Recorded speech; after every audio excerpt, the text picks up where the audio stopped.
feel the bottom, it's bouncing to the sound of the beat. When you're shaking that rear end, a quest for rock is complete. When our booty sways to the sound, bounce, rock.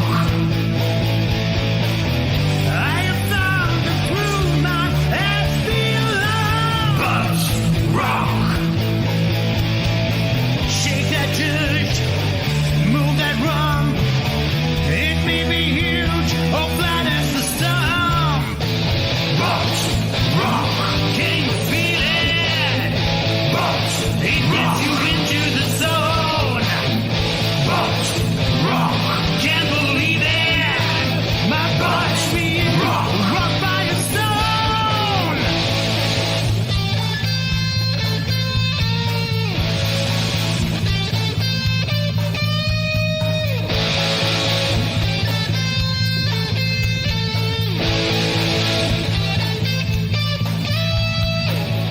Bounce, rock. Bounce, rock. Bounce, rock.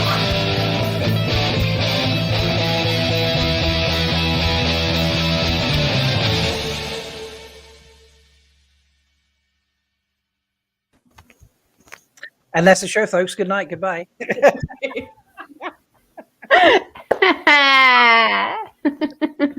how you doing? Welcome to 3-4 Talk. It's a song about butts to start us off tonight, and it's amazing. So I think this might be the official earliest butt rock ever. I feel like it might be the earliest butt rock. You're right. How does it compare to the Innkeeper's butt rock? I Mel? think we need to compare to we need see. to compare. Mm-hmm. Okay. Yeah. Butt rock. I mean, the Innkeepers is much more succinct. I mean, I don't think you can compare them, right? Two completely different styles. They You know, are like very Definitely different different styles. genres. clean cut, you know, Yeah. no nonsense. And then we got Mhm. this grungy, grimy, dirty. I mean, they're just completely different. They are very, very different. So, welcome everybody. We just started straight off into the butt rock. It's fun. I want to thank Androl about the time for that. He is a legend. He has donated that song to us, so we'll play that periodically. We might use it as intro, we might use it as an outro. Who knows? It's a brilliant song. And we are going to be sending some love his way and some donations because he is much deserving of that. I was thinking that in us. Like, can you imagine if we just went, instead of going like the butt rock, it just went butt rock. Butt rock. And then back to the grunge? Like, it could be. Who knows? Who knows? It's going to I be love it. interesting. I don't love know if I it. could handle that.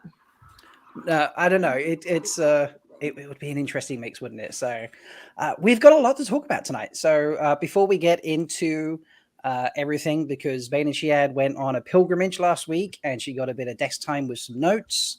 So we're going to dive into all that, but there's other things to talk about, folks.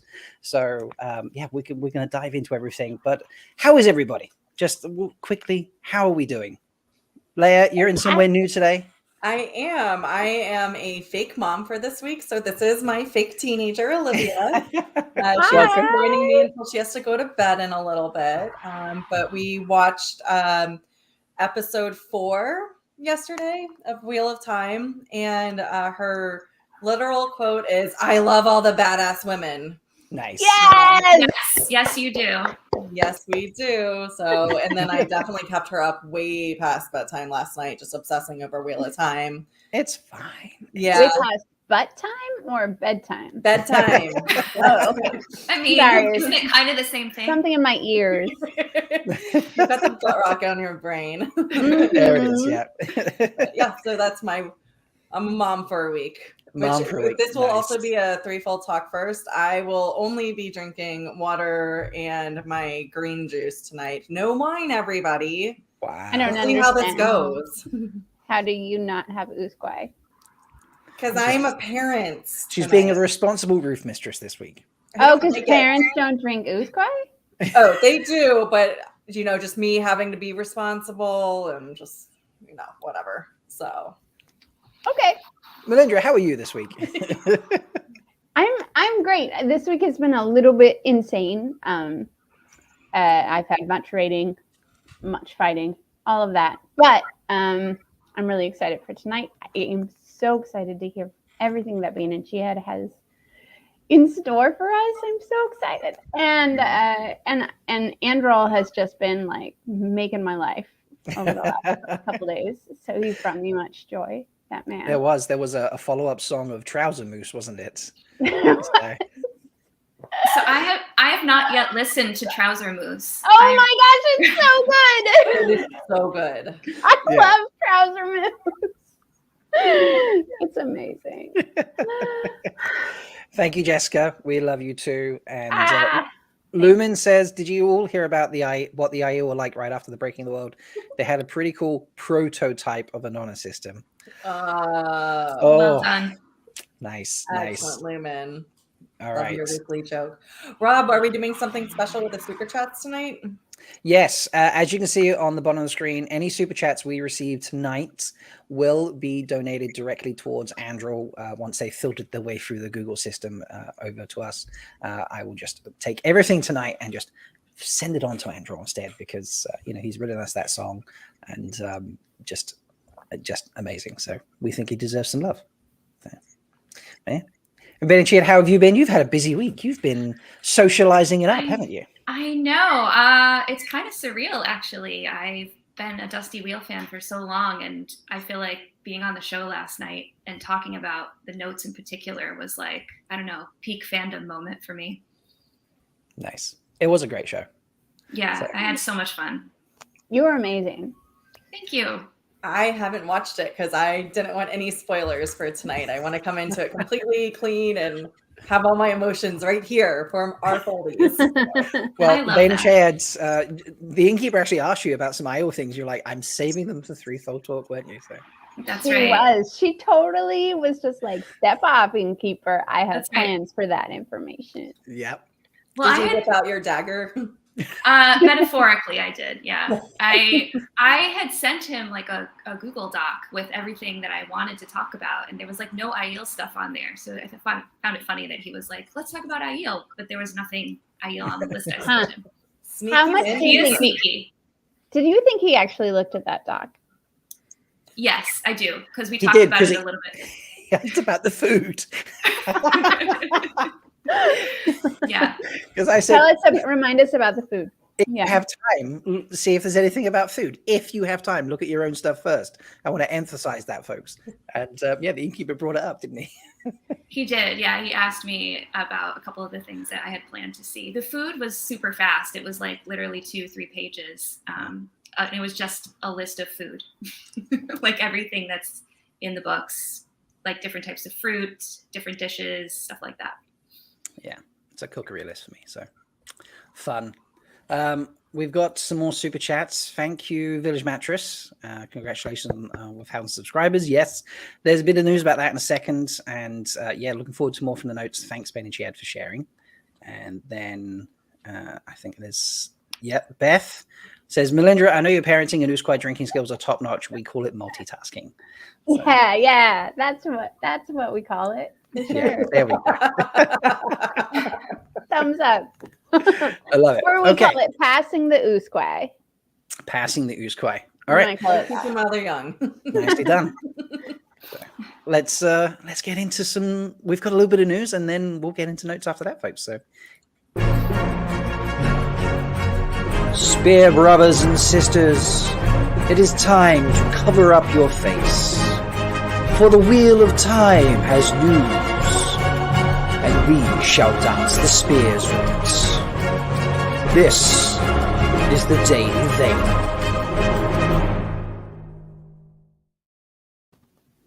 Right. So I did ask my co-host, I was like, where should we start? What do you want to talk about first? And they were like, chaos, Rob, chaos. So I'm just going to start flinging stuff at them. Love it. No, it's not going to be that bad, I promise. So, since it was just mentioned by Village Mattress, let's start with the 1,000 subscribers. So, we recently hit 1,000 subscribers here at Malkier Talks, which is amazing. Thank you, Beth Weston, for the personal plea on the Dusty Wheel live stream at JordanCon. Obviously, very helpful. And so I said I would throw a big party, and that's going to happen. And it's happening next weekend, folks. You can't see that today. Yes. Yeah. I left my ramen rattle in the other room. Oh, you have some. So next Sunday, starting at noon Eastern, which, if I'm doing my math correctly, is 9 a.m. Pacific, we are having a party for 1,000 subscribers, which is just nutty to think of. And I have a whole list of people joining me. First up, we're doing Threefold Brunch, aren't we, ladies? The return of Threefold Brunch. Yeah, it comes back. Yeah, if you missed that at One Holiday last year, you need to go back and watch it because it's somewhere in the video scroll of the playlist for Threefold Talk. It's hilarious. So I think we did it at like 9 a.m. The 9 a.m. slot, something like that. Yeah, right, it wasn't early for me, but it was early for all of you. Yeah, so very early. It was amazing. It was floppy water trees and all sorts of things. Folks, you missed out. You didn't see it. So and then I've lined up some people to join us. So Black Tower Podcast are joining me. Alyssa, Zool. I'm doing a whole thing with the patrons. Some of them just jumping on with me for an hour or so. Delusions and Master of Deck. We're going to do some shipping and have some fun. Twatcast are going to join me. That's going to be interesting, I'm sure. And then some of the Tokorami crew are going to jump in as well, and then we'll just see where it's going from there, because who knows what's going to happen. But yeah, starts at noon, and I'm not sure when it'll end, but it's going to be fun. We're so happy for you, Rob. You deserve Thank you. it. Well deserved. I appreciate that. It's a team effort now. It's not just me. So, other than that, there was a little bit of other news yesterday because season 2 is wrapped, which is exciting. So, I mean, we kind of knew it had finished filming, but now it's like, official. So, Beth, I put an all-nighter. It starts at 5 p.m. for me. I think I've scheduled up until 3:30 in the morning. At that stage, I was just like, right, I'm not going to schedule any after that. We'll just see how things are going, because that's 9 hours or so we've done at that stage. So, yeah. But season 2, we're done. What do we think of the teaser? Let's talk about the teaser quickly. We'll go there. Does anybody have a moment they want to talk about from the teaser? I want to talk about the lack of Aiel. The lack of yeah. And how that was tragically unacceptable. And fitting with that, all I've got is this picture of Aiel. So so great there. So great. Exactly. She looks awesome in the picture. Yeah. So, yeah. There was also no Donald. There was also no Donald. Yeah. I know a lot of people are very upset about the lack of Donald. Yes. Yeah. It's interesting, right? Like everyone who's following the show knows. So why would you not include him? That's the part I don't understand.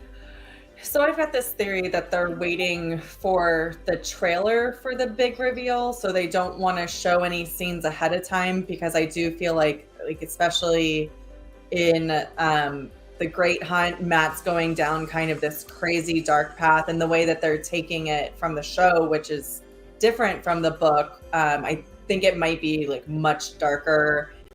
And so I'm just hypothesizing that some crazy shit's gonna happen with him, and they don't want to spoil it by showing us any of these scenes. Okay. What were you gonna say, Bain&Chiad? He's always hidden. Yeah, I was gonna say similar to Leigh-A. I think that their characters are both so highly anticipated, and we don't really know when or where, how we're gonna see them. And how they're dressed is a big part of it. So I think that they're going to hold off on that. We might not see them at all.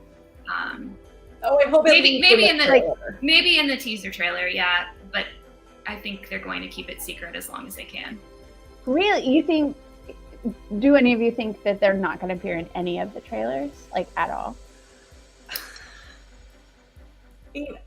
I can't imagine how they wouldn't at all be. Even if it's just a quick flash. Yeah. And Sierra as well, right? Yeah. I mean, they're all main characters, and all the main characters were in the season 1 teaser trailers. This is true. I would imagine they'll be there, even if just for a second. Yeah, I agree with that. So, any other standout moments of things we did see from the teaser? Body slam. Body slam. Yep. So this poor stuntman got himself strapped up. It does initially look like a little bit like it might be Rand, and then Mel pointed out because I was looking at like shortened clips or like smaller thumbnails that didn't like completely cover it when he hits the mat, and you see that he's got like a big goatee on the go. I'm like, okay, so it's not Rand, but still, this is a hell of a stunt, isn't it? It's crazy. So cool. I thought it was a dummy at first, that they were just practicing it. Yeah. And then when I saw those the clips that you have now, I was like, that is an actual human being. Yeah, an actual human being who flipped over. Yeah. So is this? I love it. Is this Aiel flipping someone? Is that what we think it is? I would think not, because an Aiel would definitely have to have multiple weapons also in their hands, right? Unless they had somehow dropped them. That seems more like a grappling type of fighting, which is not necessarily typical of Aiel, unless they're, I guess, fighting each other, right? Like kicking and that's kind of the thing that they do when they're sparring each other, but not when they're actually like trying to kill people, you know? Dana's making a good point. We really only saw behind the scenes. I think they want us to see them in character.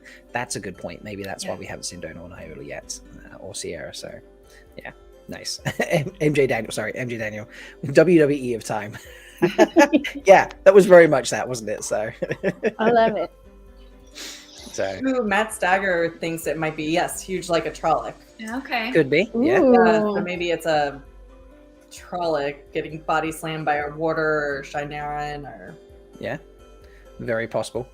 So I just got really excited about that theory. Yep. I'm canon. I love it. Okay. And anything else from the teaser? I'm going to send this one to bed before we talk about the one I want to. Yes. Really lovely to see you go to bed. That's why I kept being like, is there anything else we want to talk about just yet? Like, are we going to talk about that? Is it too early? It's after her bedtime anyways. There's a watershed moment there. Good night. Right. Bye. She's still here. She's still here. Look, we need to be spicy now. Go away. She's definitely a maiden in training. That was awesome. Yeah. She was like, sneak back. She just came around the other side. All right. Is she gone? Is she nope, she has. No, she's still here. That was not the chaos I was expecting tonight. You guys go ahead. I gotta go help put the dog down. Was she part of the fifth or something, or just short-term Put the dog down. What kind of nightly ritual do they have? Right. I was getting a little worried about some of the notes that I chose for tonight. Maybe there's a poll in chat, folks. Which 48 of you have voted on. Thank you. How many of the notes involve nudity or sex? And I'm going to end that poll now. But most people think it's only 1 to 15% of the notes involve nudity or sex. I don't know why I did 1 to 15, then 6. I typed 1 instead of 2, so it was maybe 1 to 25. But whatever. Have you all seen this show before? Yeah. Have you read those books? You don't know that boob guy who wrote those books? All right. Are we getting spicy now, Roof Mistress? We are good to go. Okay. Sound machine on. Yes. Where? Leigh-A, start us off. Well, now that we're doing the after dark real time no kink shaming, right? No kink shaming. I saw this and I was just like, I want that. If I had a basement, like a little sex dungeon, I would want that in there. There's a lot of things that I think that could happen with that. So good. Realistically, I think it's probably the White Cloaks. I think I heard mentioned on Twitter. Okay. But there was also a lot of fun, thirsty comments that were being made. Mm-hmm. Beth Roberts, The Wheel of Pain. I love it. It also kind of reminds me of that like circus act where they're inside of the wheel and they like roll around and it's like a big cartwheel situation. Good point. But yeah,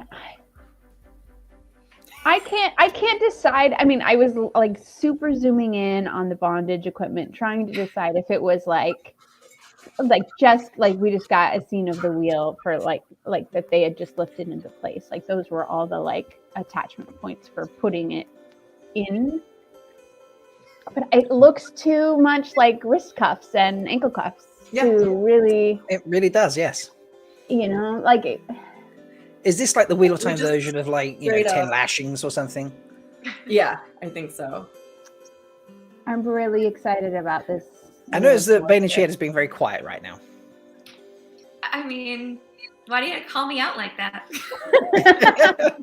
Because the rest of us are talking lots and you keep laughing and not saying anything. So I mean, I feel I don't have anything to add. I had the same thoughts and I am very curious to see how it's going to be used. Okay, so who thinks it's Shanshan? Besides me. Oh. I mean, it's in a dry location that does imply the waste, but I think given all of the like sneak peeks we've been given, all of the like really dry arid lands seem to be implying that that's Falma and everything around it. I don't know. I think Halfman Dan just showed up, and the first thing I hear is Mel saying putting it in and then talking about handcuffs. Exactly. Welcome to Three Full Talk. Yes. Totally okay with all of that. I mean, it could be, it's very, I mean, the Shanshan, are they bringing that over on a ship? It looks like it's made of stone. That's a lot of weight to bring on a ship, isn't it? Mm. Oh, yeah. Yeah, but it doesn't necessarily mean they couldn't strap someone to it if they were being They also particularly did bring mean. toe raking and groms and all of these serrated, all of these very large creatures. So depending on the size of the ship, I imagine that they would be very durable. And yes, Beth, I am all about this. I think I might need to like co-cosplay with Mr. Stovey or You something. need to turn up with a wheel behind you. Oh my partially god. strapped into it. You do it like extendable cords so you can move your arms, but in effect you walk around like this. That would just be, yes. That would be amazing. You need to Love do that, it. Beth. Mhm. So hot. And then get spanked by Mr. Stovey. Yes. Yeah. And the North Harbor ladies too. Ooh, Mhm. yeah. Yeah. And Glenn's bringing a good point here. Obelisks larger than that have been sailed to places. So that's a very good point, Glenn. So I True. appreciate that. Thank you. Are you implying that your obelisk is particularly large, Glenn? We'll wait. We're just going to be quiet until you answer. We'll talk about Jessica That's what today. I'm saying. He sounded like he was talking from experience. That's all. Kev also just put this in chat. Jess is saying, I think it's from a mirror world and Sling uses it to pretend she's in danger to trick Rand. That's a great call. I do like that. Kev's also agreeing in chat about that. So, yeah, very, very possible. And Glenn says yes. And Glenn Just in says yes. case anyone misses. Just in case we missed that. Nice. My question is, does it like roll around? Like, are you just strapped to it and you're just there? Or does somebody like push the wheel and you have to go around and around? That's a good point. It's like that, what is it, in Space Camp where they have that like device that makes you vomit? It's like the Wheel of Time version of that. The vomit comment, like, what would that be like? No, the vomit comment is actually a plane. I don't know. I love it. Nice, yeah, because the innkeeper's in chat now. We've drawn the innkeeper in with our talk of notes. Are we doing loony theories? Is it too plausible what we just discussed? So nice. Maybe it is Well, too plausible. MJ, You're right, Anna. is it a little known part of playing Maiden's Kiss? We'll never tell. You'd have to come play with us. You'd have to come play. There we go, folks. So nice. Okay. Unless there's anything else you want to add, we'll talk about the casting quickly and then we'll talk notes. So, okay. Well, we got some castings revealed yesterday from what series? So first up, we have Elena Forkina, I think. I'm probably saying that wrong. Who is playing a Suldam for season 2. Yeah, which is very cool. She's best known for her role as Olga in the horror movie Suspiria. I think I'm saying that right. So, I'm not a big horror fan. I'm gonna be honest. Yeah, me neither. Me neither. Fair enough. Now, are we excited for the next casting? Because we have ourselves Turok. This is Daniel Francis. I think Daniel Francis, yes. Who was in Once Upon a Time. He's in Liaison coming up, which has Eva Green and Vincent Castle. He's been playing High Lord Turok. I've heard talk that maybe they might cut who is it later on who runs everything and just have Turok the whole time. They've combined the characters, so to speak. It's an S name. There's a few of them. Is it an S name? I was going to say Sullen, but that's so wrong. Surath. It is an S name. There we go. I know Like the High Lady Surath? That's a lady. Mm-hmm. So Turok and Surath are gonna be combined. Ooh, so would that make him a dark friend eventually, maybe? Potentially. Wasn't there some rumor that there was a High Lady Surath cast, or am I making that up? I feel like, or maybe we found out that it is a character that will exist. I think there was a Watt series article that said that. Okay. I mean, very potentially. Who knows? So, Lumen as well. I thought you said Turok. He's clearly Hot Rock. Yes. Yes, he is. Nice. Oh, yeah. Well, you say that, folks. And no, go Mel. No, I was just gonna say I don't know how we're supposed to be able to dislike any of these characters. They are, just beautiful people. Look at this. Like, seriously. Yeah. Those are the 2 confirmed castings. Now we have some speculation from what series. And the first one is Adrian Boucher, I suppose is how you say it. Now, this is the photo that Bain&Chiad wants. Boucher. Of course his Boucher. name is Boucher. Boucher. Now look at that. That's a great picture. But that's not the kind of picture we put up here at Threefold Talk if we have something else available, folks.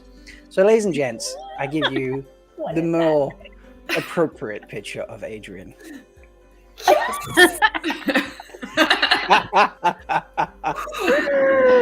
love it. I think we might have just found Abrock, you guys. It's right there. Abrock for sure. Absolutely. There. Look at that. So, there in his kilt and his sporran. We've killed Chat. Chat is We've dead. killed Chat. Frying pan when I need it, man. Look at that. Holy moly. Wow. My God. The innkeeper's just like, yeah, hi.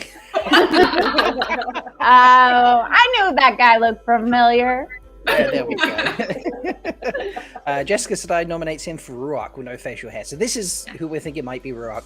How are we feeling about that, folks? I would be totally fine. Yeah.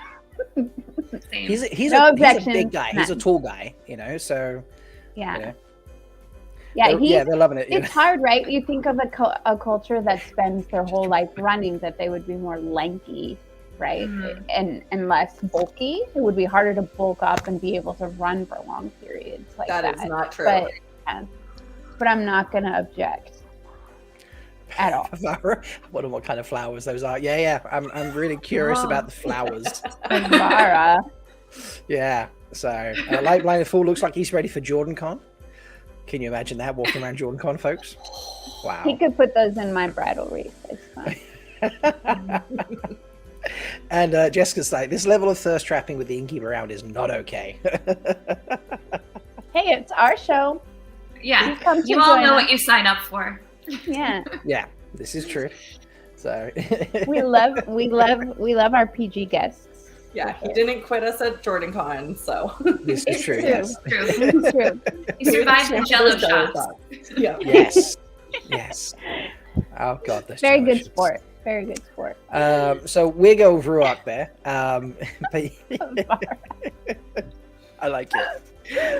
He was in Prague and mostly filming in Morocco for a secret project.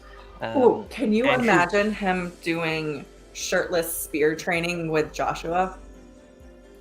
That would be. Yes, I can imagine that very much. I can imagine that a whole lot right now. Thank you very much. And I'm going to have to take down Adrian. Sorry, folks. No, Sorry, but maybe you get that before the end. The last one this is Maya Simerson. I think I'm saying that last name correctly. Now this one is pretty heavy speculation. She's relatively private online according to what series, but she has recently made a lot of connections with a number of cast and crew, and they were, obviously this was during the winding down of season 2, so it's not the most compelling evidence they've said, but they have, quote, a strong hunch that the link between Simerson and the others is mutual work on the Wheel of Time. So, yeah. Any speculation on who this might be? She comes across as very tall. And she's got a gorgeous face, but that doesn't mean anything anymore. No. Yeah. I wonder if they're going to pull any of the Forsaken ahead. Like the female Forsaken. So she's not quite as curvy as I would imagine as Grendel, but maybe like a Megadian. Lanfear?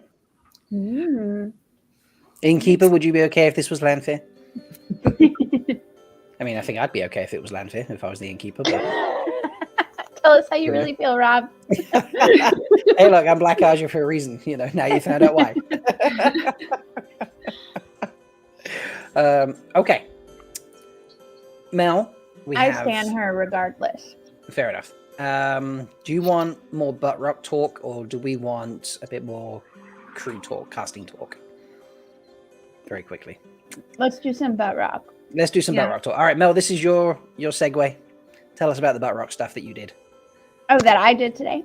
Yeah. Are we also going to play Trouser Moose? Is that going to be part of this? Or are you saving Trouser Moose? No. Trouser Moose is out there on Twitter somewhere. Go find it, folks. I don't have it here.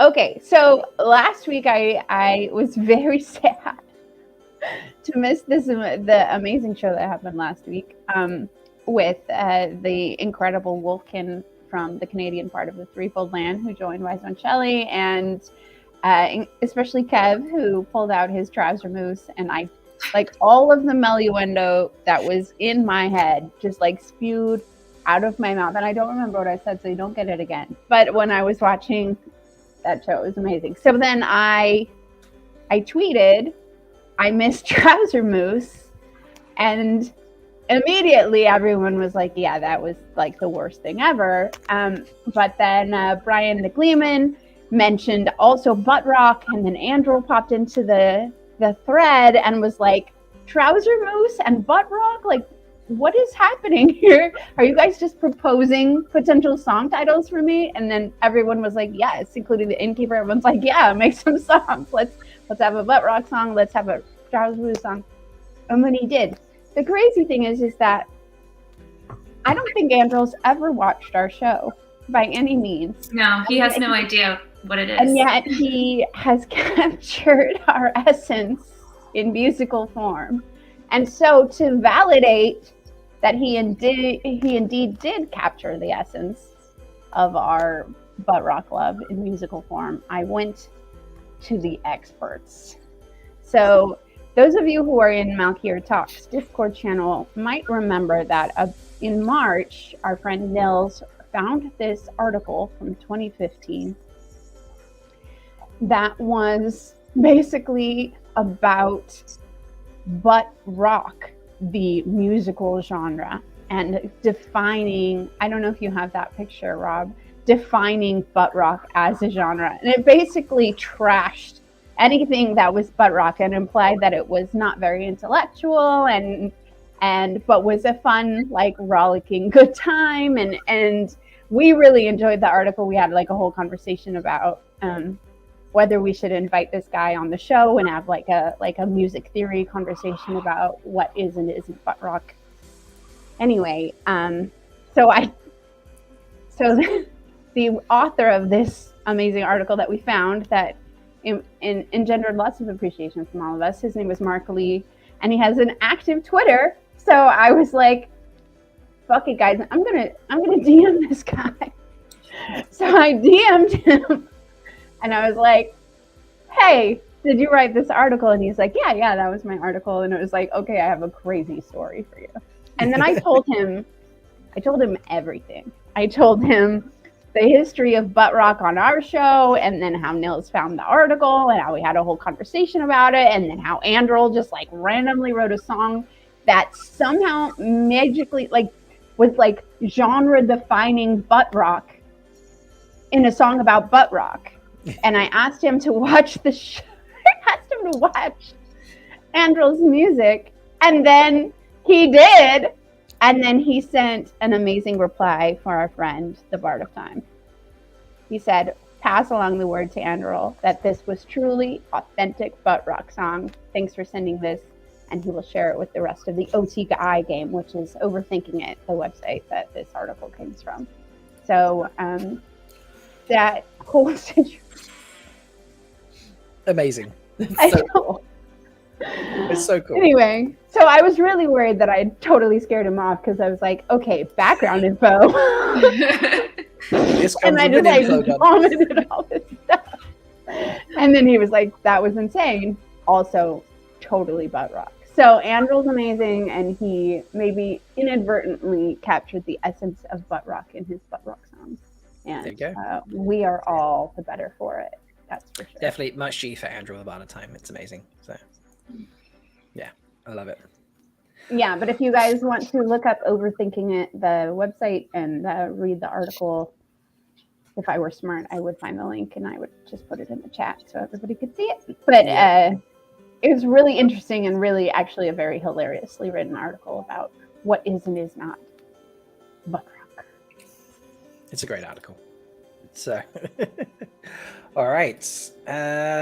Notes time. Yes. So, Bain&Chiad, I'm going to move this on to you. And you just tell me what one you want up, and I will be your tailor. Okay. Well, let me ask Mel and Leigh-A, what kind of a topic are you in the mood for to start with? I've got stuff about wise ones, maidens, relationships. I've got some stuff about nudity, and I've got a really spicy Morel quote. Let's save the nudity for after we're all sobbing so we can lighten it up a little. Okay.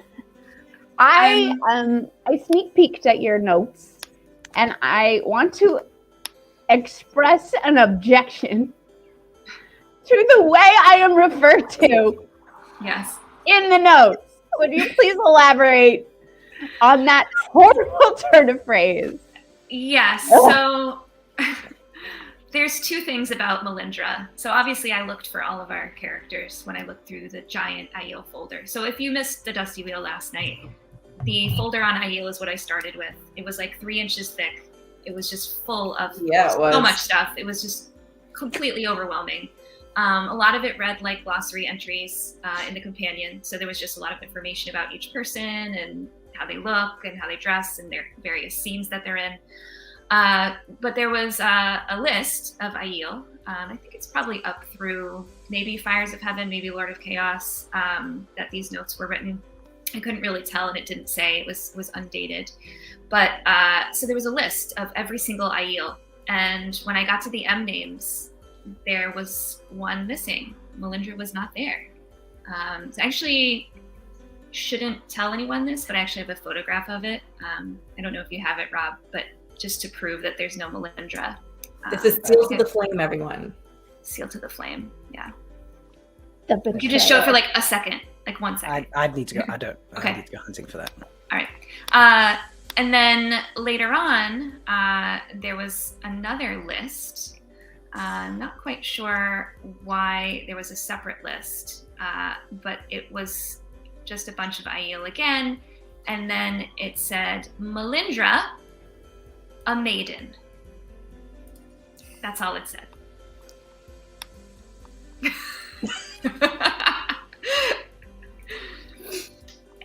So I have a theory though, Mel. This is what I think. I think that somewhere, and this is full spoilers for those of you who are in chat.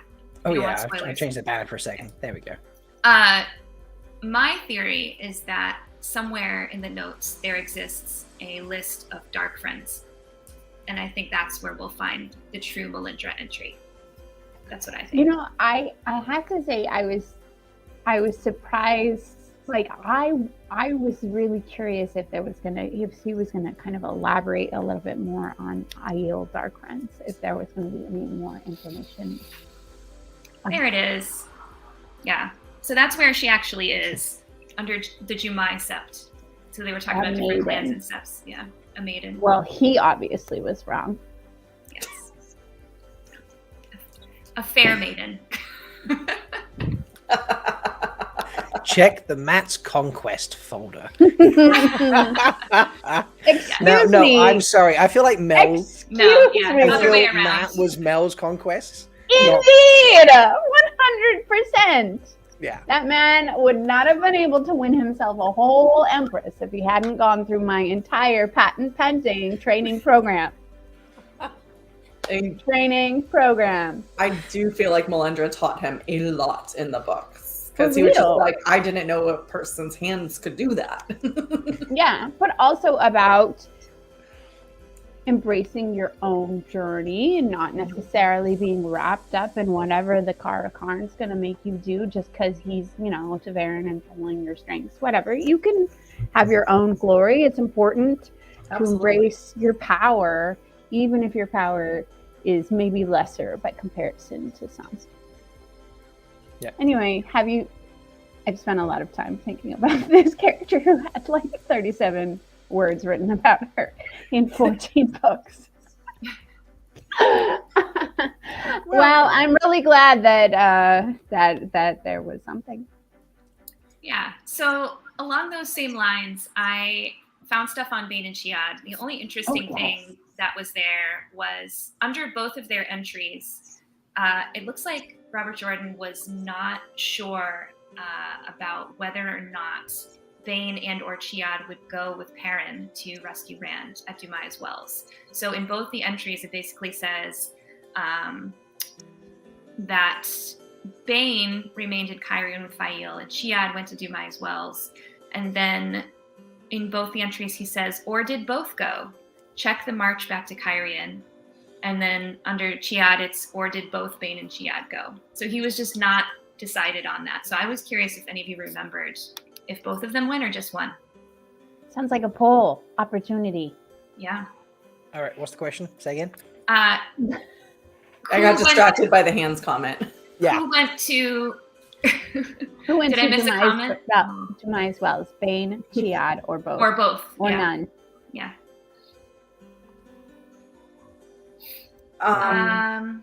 No. I don't think they were specifically mentioned, either of them, in Dumai's Wells, and I wonder if they stayed with Aiel to protect her from anything with the crazy Cairhien stuff that happened. I think sworn there that was when a they were coming mention. back- Yeah. There's a when they were coming mention. back- I just can't remember who it is. There's a mention of one or the other of them, something, and Perrin, I think because Perrin noticed. There was a notice from Perrin. Damn it. I'm not in my house, so I can't go get that damn book. Yeah. Silvertooth, But I I guess- love the or did they? Or did they was like so Did they? often. Or did they? Mhm. I wonder about that because I guess if you're thinking about Aiel culture and First Sisters, would that be acceptable? Would you split First Sisters up? I mean, if you were Sulin, for example, and you were ordering specific Far Dareis Mai to go one place or another place, like, would you split them or would they stay together? Or would you not even have a say? Would Sulin not even have a say? Like Bain&Chiad get to decide. You know what I mean? Well, I think she wouldn't have a say because it would just be so ingrained in the culture, but I can't imagine that they would ever split up. Like there's a reason that they became First Sisters. Yeah. And even when Aviendha and Elaine are together, the wise ones are very careful to be like, we're only doing this. We're only separating you two because Aviendha needs to do her Aiel training, but she will be able to come back and see you. Mhm. So like they are very dedicated to giving the First Sisters time together, in spite of the fact that it's very outside of the norm for Aiel. So I wouldn't imagine that they would deliberately split them up unless there was a choice made between the sisters. I like Doug's comment. Bain&Chiad has stopped Gaul from hurting himself. Yeah, we probably both went for that reason. Yeah. Yeah, I Chad is leaning towards both going.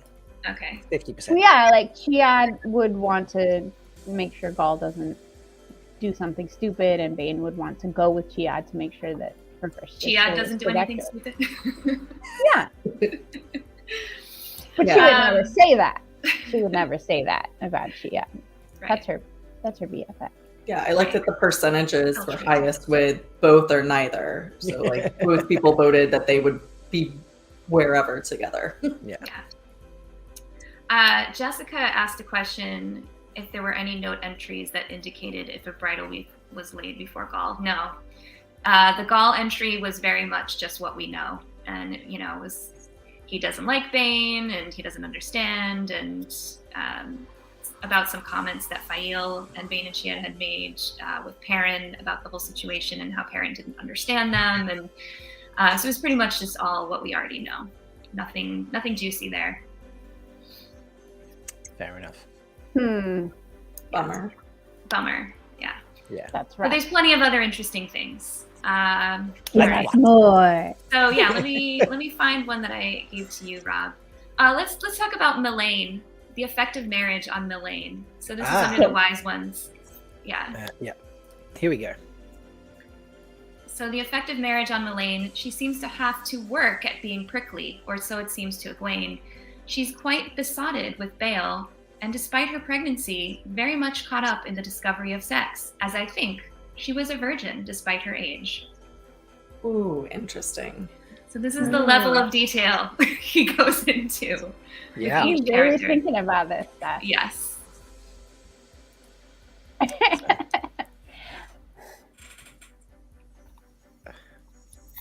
Any thoughts on that, ladies? I find it hard to accept that Melindhra would have been a virgin. Yeah, I'm trying in my head to find a justification. Like Right. maybe she went into the apprenticeship early, but the Aiel just definitely aren't shy about sexual relationships. So even if she was an apprentice early, or I don't know, I can't imagine that it just wouldn't happen. I feel like it has a little bit of Taming the Shrew vibes, and I don't really like that. Like, you know, this woman was prickly, she didn't like men, and then she gets married, and all of a sudden she's besotted and just wants to fuck all the time. Like, I'm not. But I into that. also didn't really get the sense that Melindhra was all that prickly prior to getting married. Not you know, really, I no. mean, I mean- like she had Amis standing right next to her the whole time. Like it's very hard to be like, oh yeah, Melinda's prickly when you got Amis like standing there staring daggers at people. Mm-hmm. Well, and So- isn't prickly basically just baseline Aiel? Like, that's Yeah, what they are. and all exactly. that. I mean, I feel they're like I should not walking answer that question. Excuse me, that's the wrong word. Zimmer. I feel like I need to go back to Silvertooth. Anything about how the five of them are all lovers just looking for confirmation. So The five of whom? Aiel, Perrin, Bain&Chiad, and Gaul. I mean, that's a hell of a Love it. party. Fortunately, no, but we just pretend there was. Maybe it's in another folder. Have to go back and check. Yeah, the pentagram folder, because it's not the only love pentagram that we have in the Wheel of Time. This is true. All right. I really, yeah. It's interesting. Like what I find really fascinating is that obviously Robert Jordan had his own upbringing that he was kind of pushing back against, and yet you can see in the notes that it still kind of like influenced the things he wrote to himself about while he was trying to figure out those cultures that were like not the anti-Southern gentleman thing, but almost a freeing of things that, you know, I mean, he obviously went to the Vietnam War. He obviously like lived through like the sexual revolution and women's empowerment and all of those things, but at the same time, like very southern gentleman, like all of those things. So you could see the conflict as far as that playing out in the way that he addressed these things within the notes that he wrote to himself, which I find really fascinating. Yeah, well, it's very I feel like that comment's very stigmatic. Well, I'm not even drinking, can't even say the word. It's a stigma of women that, you know, like, oh, you're a bitch until you get laid and then you chill out. It's like sex is the thing that causes us to chill out, which I definitely do take exception to. I'm not necessarily more or less relaxed after I've like had a good romp in the bed. Really? I mean, I feel like we could work on that. We need to help you with that, my friend. I believe there was a We can patent do a pending controlled course experiment mentioned on earlier. Patent pending. There was a finger and everything. But no, you're 100% right though, Leigh-A. Like that was like back in the day, they prescribed like sex toys for women with mental health issues, which is like, I don't know, it's fucked up on so many levels. Yeah, and while sex can be a release to relieve frustration, there's not a direct correlation between like, oh, you're a bitch or you're laid and satisfied. Right. Like, you could just be a bitch and laid and satisfied. It's true. So, Right. True. And like if you have real legit mental health issues, it's not gonna fix that for you. no, absolutely not. And actually, that might be a trigger as well. For sure. So. Well, speaking of what you were talking about, Mel, where Robert Jordan's trying to like work this out about his upbringing and what he wants to fight against, there was another one, I think I gave it to you, Rob. It's about women having more than one husband. Yes. Okay, yeah, can you throw that one up? Okay, so it says, the idea of one woman having more than one husband, as Mirel has done, is bizarre to the Aiel. They do not believe that men can be as close friends as women, though men can be spear brothers, if in the same society, and men can be near brothers. There is no provision for men adopting one another as first brothers. And then in all caps, or is there? I think I said simply that this rarely happens. Need to check. That's amazing. There's so much in that. Right? Can you put that as like its own little screen so we can keep going back to it? Because like I agree with Mel, there's a lot to unpack there. So much. I don't know if that's too complicated. Kinda. Give me a minute. Okay. Or put us to the side and.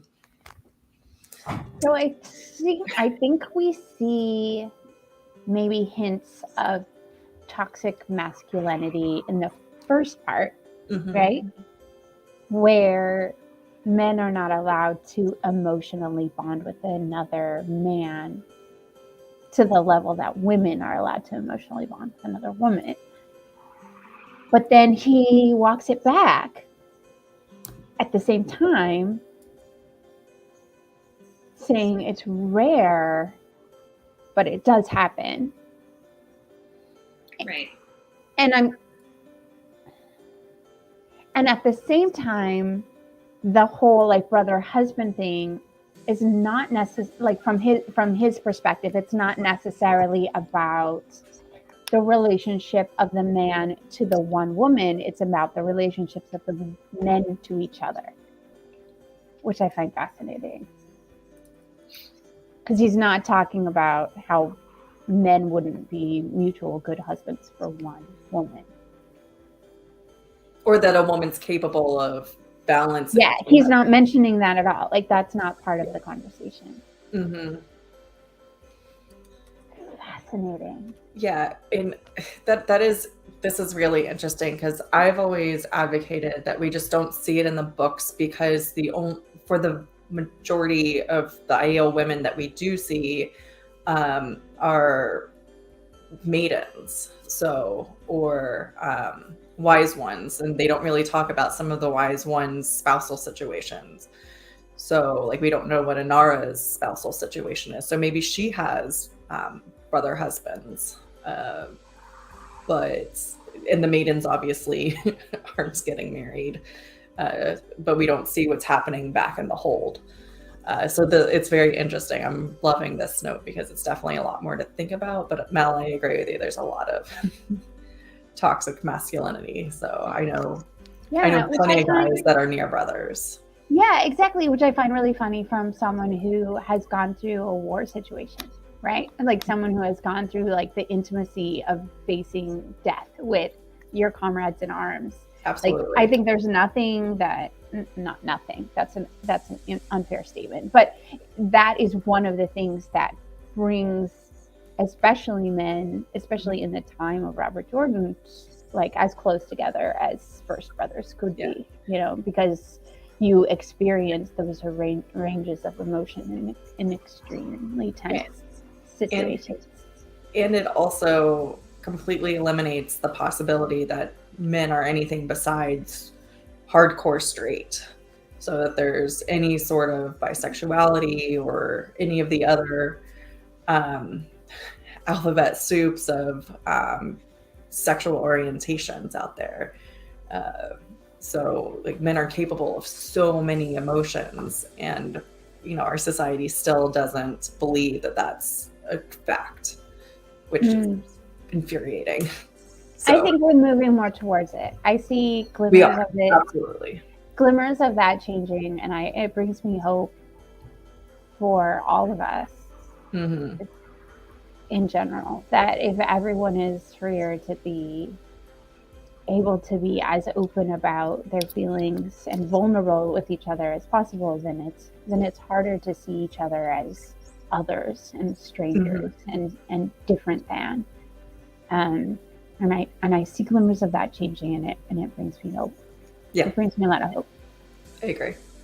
Yeah, I was thinking the same thing, Mel. I feel like none of the cultures in the Wheel of Time are perfect. They all had things that obviously to us readers, modern readers, were like, this is not okay, but there's glimmers that they're working it out, or that they will work it out, which is kind of, I mean, that's real, and I kind of like that. I just love how layered and complex, like even like a few lines. Right, I know, it's incredible. Mm-hmm. Yeah. All right, we ready for the next one? Yes. Okay, I'm just gonna pick a random one. Can I change my camera back now? Rob. Am I allowed to be back on screen now? I guess. Rob, you could have covered my face up. It's fine. No, I So actually I have can't. double matte. I actually can't cover anyone else's face up. I have to use like a virtual camera and just change which camera StreamYard is collecting. So yeah. Can you do the Only- thing where we're all on the side and then there's a slide? Yeah. No. Oh. Well, actually, maybe. Let You me just try. shove us that way. Yeah. 1 second. Right, which one are we going Put us for in a next? column. Okay. All right. Next, I just want to tell you about something. I didn't put the quote down, but there's a quote about mushrooms. And I guess all the mushrooms in the waste are evil. It says they do not know mushrooms as food. Few such grow anywhere in the waste. And while some are used medicinally by wise ones, all of these can kill, some in very small doses. Oh, So evil poison mushrooms. evil poison mushrooms. I think that is an absolutely new headcanon for the show. Yeah. Totally. It's like, I will make you eat mushrooms if you keep talking about that. Mushrooms are delicious. I would definitely die because I love mushrooms. I once actually accidentally cooked an entire meal full of morel mushrooms that I did not know were like very expensive mushrooms. We just had these dry mushrooms, and I was like, cool, I'm going to make some sort of pasta thing. And I put them all into it. And it was like probably a dish that had some ridiculous, I mean, Rob would know, some like ridiculous monetary value. And I was just like, I'm just going to make a sauce and some pasta with these mushrooms. What mushrooms were they? Morels.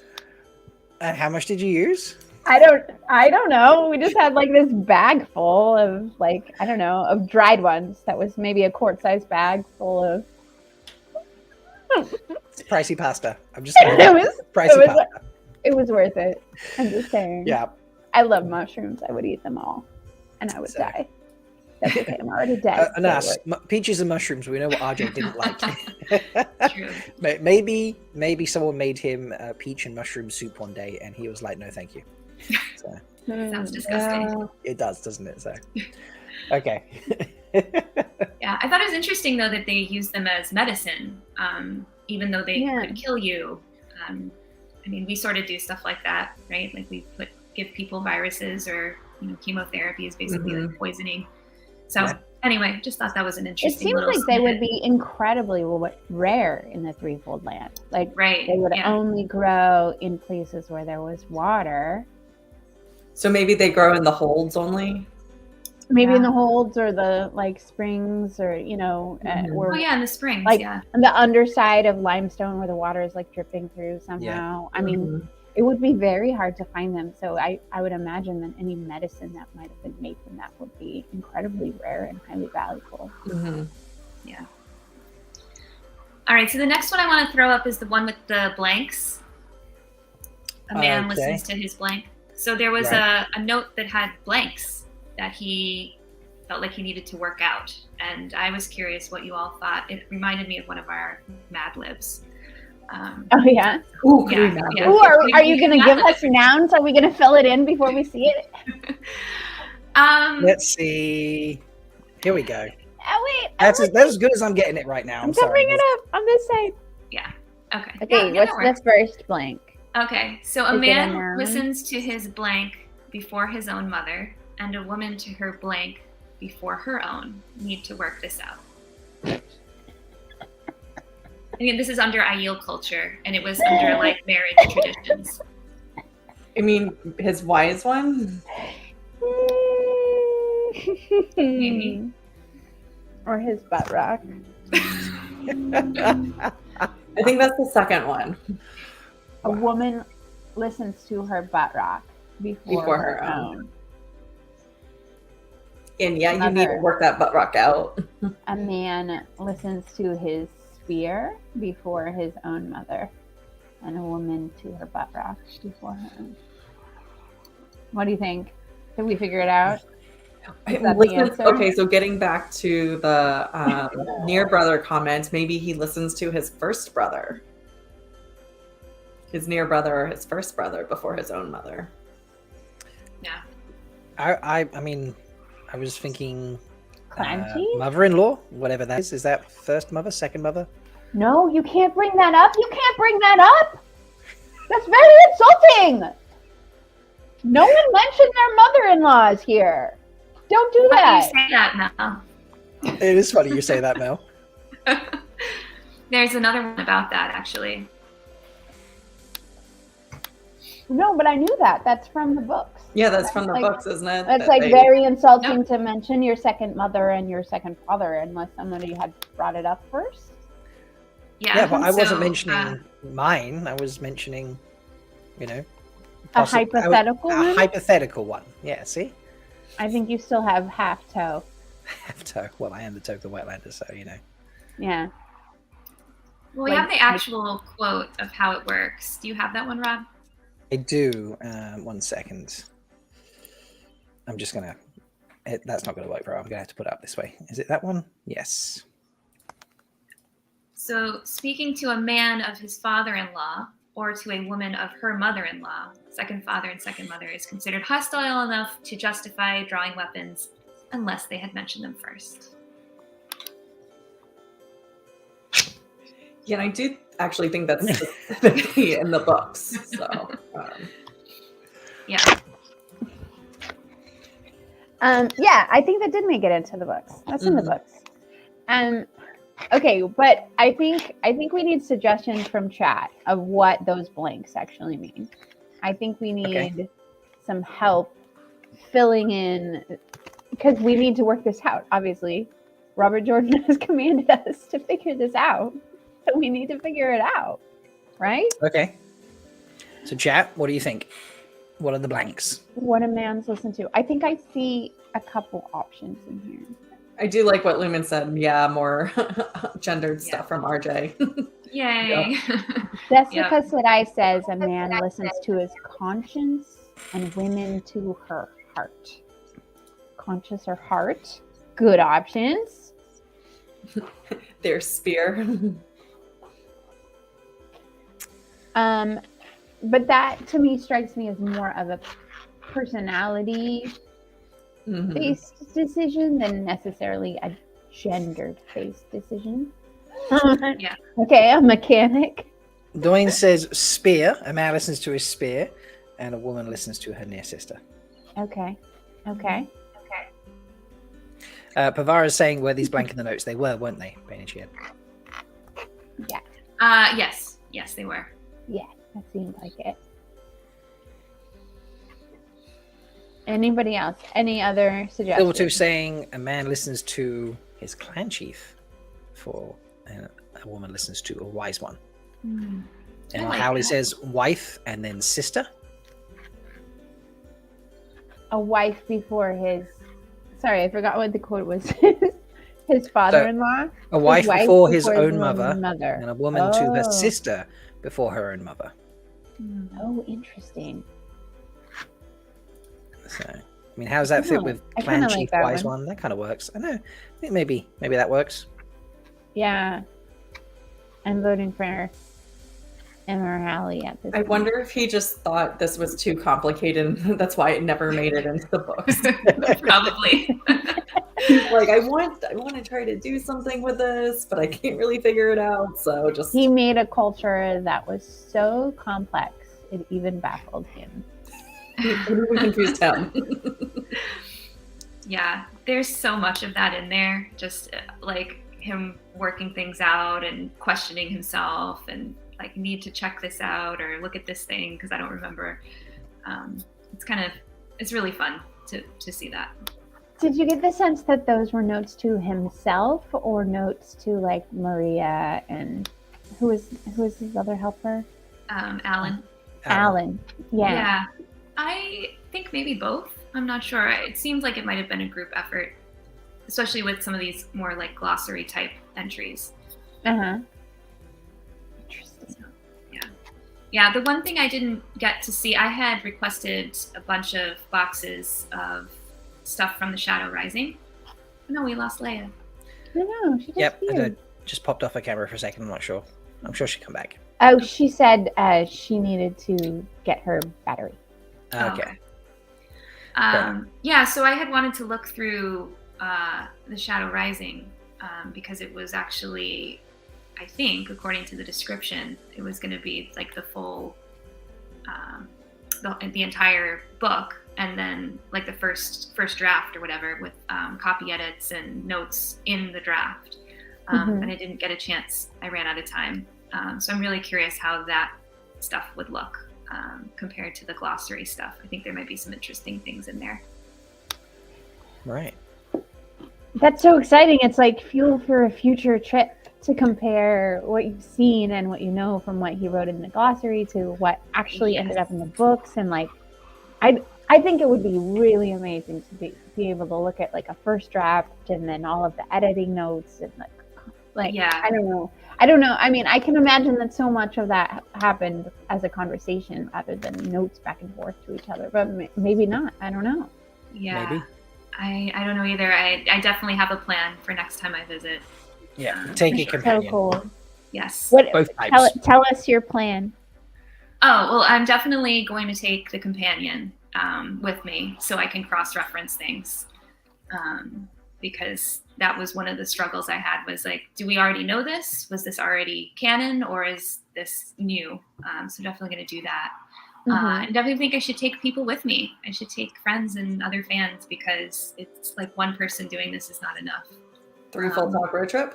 Yeah, totally. Yeah. Are multiple people allowed to be in there at the same time, or no? Or is it like one? Yeah, probably. It's a pretty big room. I don't know if you have the photo, Rob, of the I do have a the picture of library it. room. 1 second. There's like several tables. I thought I was going to be in a tiny little like room, but I was at the table in the foreground there. That was my table.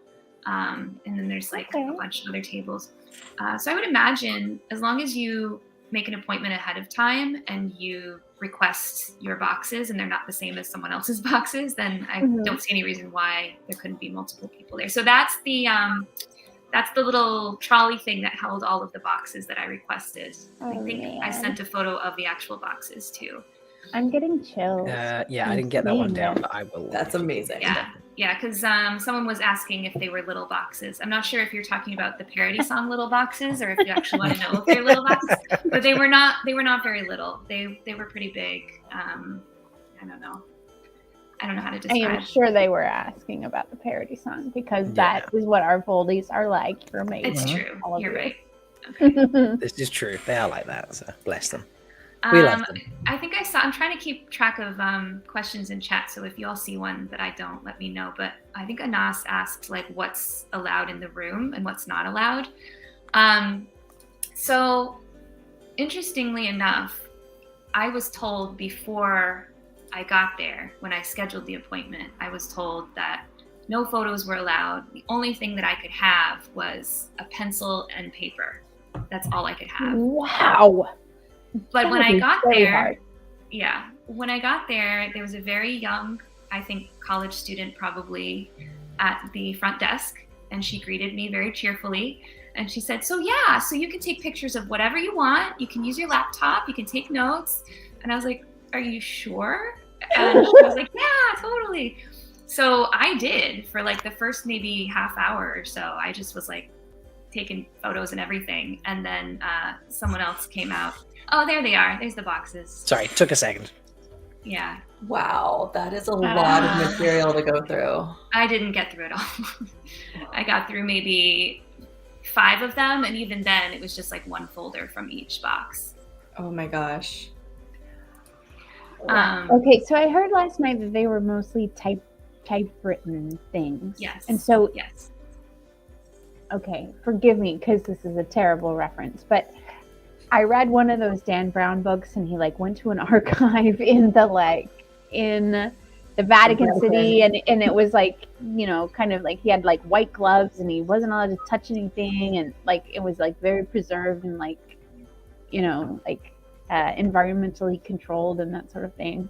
And so like it doesn't give me the sense that these are in that state. So are they like actual printouts of things from his house, or is it just like they have a file and they could just like reprint them anytime they want? Or I guess I'm curious about preserving the papers. Yeah. I don't know. Ah! I know. This is what I was feeling this. Like, it just made me want more. I had more and more questions and like wanted to find out more things. There's no limit really on the number of boxes you can request, but you can only get a 3-hour appointment. So Angels and Demons, that's the one. Sorry. Thank you, Rajesh. Oh, yeah. Just that one. Yeah. Huh. Luma's saying, were there any boxes you really wanted to request but didn't due to time limits? Great. And I'm going to feel really bad if you say something really good now, because you requested boxes that contained information for me. So if there's a box you didn't request, I'm going to feel awful. No, I think I requested everything I wanted. I requested all the stuff from Shadow Rising, which I didn't get to any of that. I requested stuff from A Memory of Light, which was very short, so I definitely got to that. Gathering Storm I requested. I was very interested in that, but I didn't get to that. And then everything else was Aiel, and then the things that Rob had requested. So there was really nothing else I could think of at the time. But now I might actually look for things like Dark Friends or, you know, other types of lists that might exist in the glossary. Love it.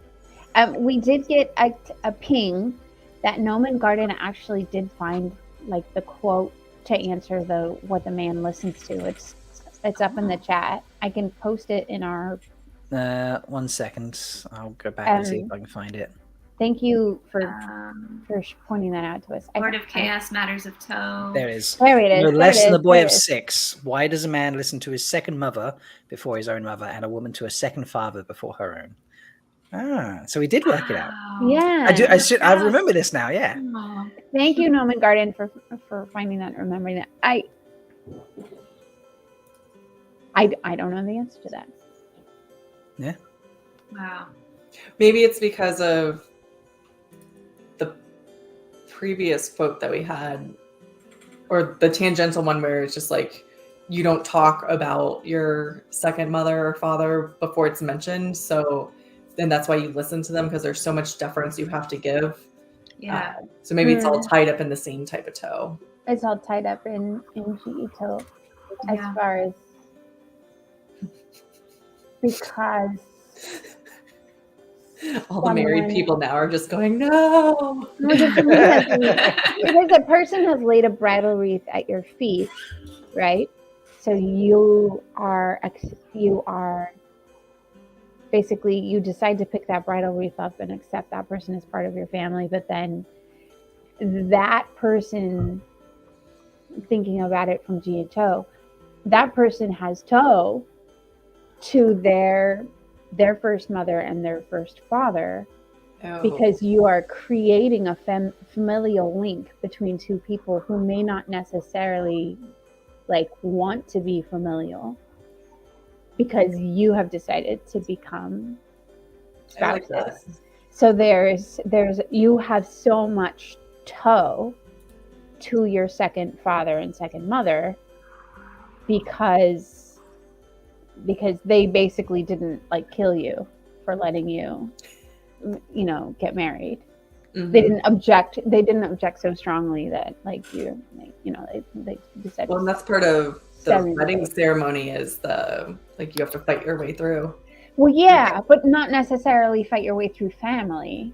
I don't remember. We fight it through their family and friends. Oh, okay. So, yeah, and maybe they would like touch you with their spear and not take you by shine at that point or something.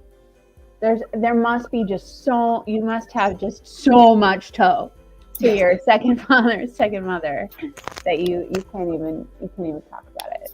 Yeah. Like there's no way you could meet it. Yeah. It's like a sacred relationship or something. Yeah. Yeah. People are asking me about things that might have been in certain boxes. So I'm going to post a link in the chat, a finding aid, and you can actually search yourself through the boxes. What? Yes. Okay, explain this. So that's what they sent me when I made the appointment. They sent me an email with like a letter, like a confirmation letter that I had to bring in order to get into the special collections. And then they sent me a link to this where I could kind of search through the boxes and see what was in them and pick the ones that I wanted. And they told me I needed to tell them the ones I wanted before I got there so that they could pull them. So yeah, so you can look at that and you can kind of browse through, and I think there's a search function too. Cool. Yeah. That's so cool. Yeah. Nice. It was really cool. I feel like I'm still like not in reality. It was just very emotional and overwhelming, the whole thing. I So- can't imagine. I feel like I've seen pictures of it before, and there was like a display of some of his stuff. Is that true? Is that right? So MR Howley, thank you, MR Howley. I completely missed the display. Really? I don't know how, but I just completely missed it. So he went before Jordan Con this year, and he sent me some photos of the display case, which I think I uploaded to the drive, Rob. I don't know if you have them. I've been looking at that and I can't see them in there. Like, I don't see a display in there. Hold on. It should be. That's so cool. Regardless, I don't know what would hit me more strongly is like seeing all of that, or walking by his house, which you also did, right? You have to like take a picture of the Dragon Gate, and I don't know which would take me out more. It's hard to say because they're so different. Rob, they're in the main file. They're not in my Charleston folder. They're in the main. Oh, okay. Yes, Gotcha. So they were so different. I mean, the notes, it was like speaking to my inner nerdery and just like a sense of like reverence about seeing his actual notes and words. But then when I went to the house, it was different. It was more of like a personal, like, this man has influenced my life in so many ways. And, Jordan Con was only like, a month ago at this point. And so just coming off of that and all the amazing people that I've met and all the connections I've made. And I just feel like, thinking about that while standing there and just being so grateful for him and how it's impacted my life. And it was also a beautiful, like, time of night. It was dusk and I was walking by myself and it was really quiet, and it was really pretty powerful to see. And the house looked so inviting. Like, you see the light there above the porch. I was like, I could just walk up there and knock, I don't know. Yeah. But I can just imagine him sitting out on that porch, smoking his pipe, like contemplating whatever he's about to write. yeah. So I just have so much respect for a person who went through the trenches, literally, and then chose over and over and over again to provide joy to so many people. Actively chose to, like, turn that exploration and that the way he dealt with his pain into a story of hope every time. yeah.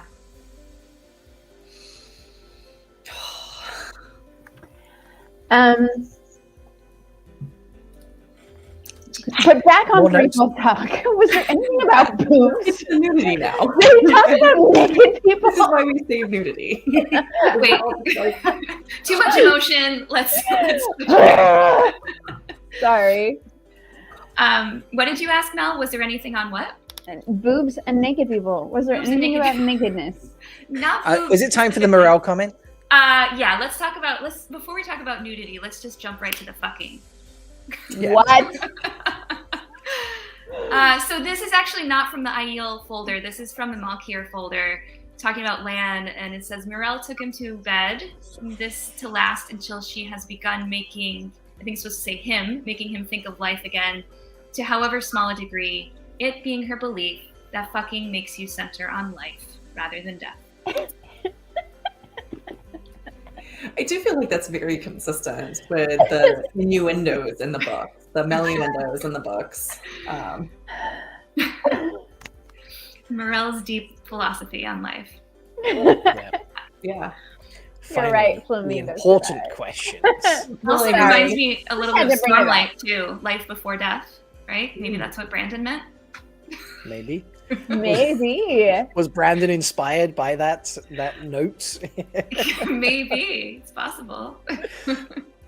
Ooh. Next time anybody goes to Brandon Sanderson interview, remember this question. And make So them there was a really note that uncomfortable. Morel believes that. Morel- Oh my god! Morel somebody should film innuendos. that. Because fucking is life.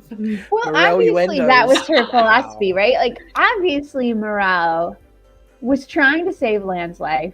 The only that, bless her heart, the only way she thought was gonna work. She was desperately trying to keep that man alive so he can get to Nynaeve. Mm-hmm. And she might have enjoyed herself a little Missing bit the mark. in the time, fine, but Yeah, fucking it's life. That is now For the life back Aiel into Talk you. motto. Yeah. do you guys think that Lan in the story, in the books, in the time of the books, maybe even including New Spring, so the whole 20-year search and all of that stuff, did you think that he got it on with anybody? Oh yeah. Yeah. Oh, in New Spring, he's got his I forget what her name is, but Oh basically yeah, she's her. going into a Let's not talk thing. about her. But anybody else that he actively actually wanted and wasn't wanted. No, I think obligatorily forced into doing. Yeah, I think he'd just get lonely and just be it's something to do. I don't think he was necessarily. I don't think he ever stayed anywhere really to form an attraction with anyone. He was just so focused on. So you don't avenging think the death he of would have Malkier. ever? You don't think he would have ever had a one-night stand? Oh, With one someone night that he stand, was for just sure. mutually just they Yeah, just yeah, had a where they're connection, just, a moment, and Yeah, You but think I think yes? it would have been just enough to get to the one night stand. I don't think he was going out to prostitutes or anything like that. oh But no, But I think he would have had those like may as well moments. What do you think, Rob? Yeah, I don't think Lan went out of his way, but if there were times where is downtime the right phrase to use here?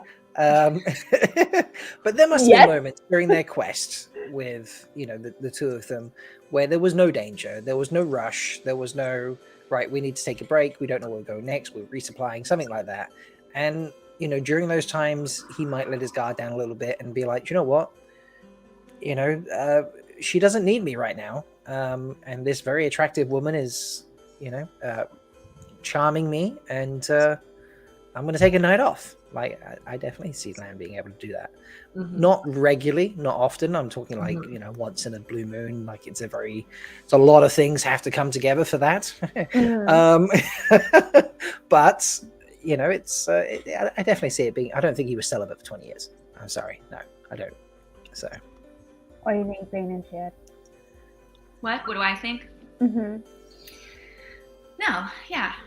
I can't imagine him not being with anyone. And, you know, you stop at an inn, you meet a cute barmaid, one thing leads to another. Yeah. Okay, so complicating it, after he met Nynaeve, you think he... No. Except for Morel. Except But for Morel. I don't. But that was not by his choice. So apparently this is the most adorable RJ's notes adorable ever. Yeah, adorable. I don't know if that's the word I would use. It was an adorable conversation. Yeah, okay. Well, yeah, I couldn't bring this stuff on your show, Innkeeper, so glad you're enjoying it now. I tend to agree. I don't think he's a celibate man, but I think Nynaeve was just like, that was his lady, and he was honor bound to, But Well, then, the Morel thing was obviously forced, and she was trying to save his life in the only way that she knew how. But then what's interesting is then they get married and they have like a whole seafolk wedding situation, which I have always like loved about that, that whole situation, because I can imagine like that interplay of the power dynamic changing, being very fun to explore. Innkeeper. I'm sorry. I thought Lumen's comment just before was. I thought Lumen's comment just before was something, but like, when did we talk Trolloc sex at the Dusty Wheel? Did I miss that? Master of Deck. Did Daniel Green have a obsession or a fetish for the Trolloc hooves or something? Yeah, he had a thing for hooves. Yes. So. Okay. And hooves equals sex, because there are apparently people who like feet. Like, what? I don't know those people, but whatever. What did Lumen say? Oh, Lumen. Oh God. Dusty Wheel, at least we aren't theorizing about the use of gateways for sex. What about sex in the world of dreams? I'm sure that's been discussed, right? Like, can you get pregnant in the world of dreams? Yes, I'm sure that has definitely heard that conversation before, with varying degrees of yes and no. Okay, so it was on the Shadow Spawn episode. All right, fair enough. Okay, because Trollocs are hot, true or false? That's the important question. Especially the bird one. Everyone needs to answer. Yeah. Did we make the Innkeeper answer that question? We didn't, I don't think. No. We did not ask that question. We didn't. No, that was not one of the ones that we chose. We have Tote for not asking the Innkeeper that. We should have asked. Maybe we can ask him now. Yeah, Innkeeper. Fear the spear. I'll put it in chat. Innkeeper, answer the question. True or false?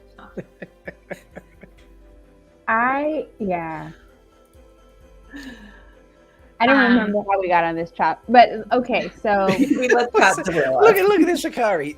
Dusty Wheel, PG, Malkier Talks, Leafcast, RX, just saying. Accurate. I'm okay with that placement. True. I'm fine. I like that I like placement. being an R. I like R.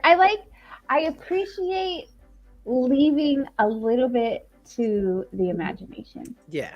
Yes. There's got to be And I some think- some fade to black, hasn't there? So I think because I think it's always going to be better in the way that you imagine it than if we articulate every Yeah. single little particular thing.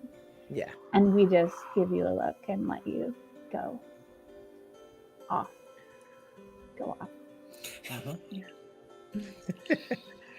Okay. So what should we do else, more Bain? notes now? Yeah, so Beth asked if I had any more adorable notes. I don't know that I do. Let's see.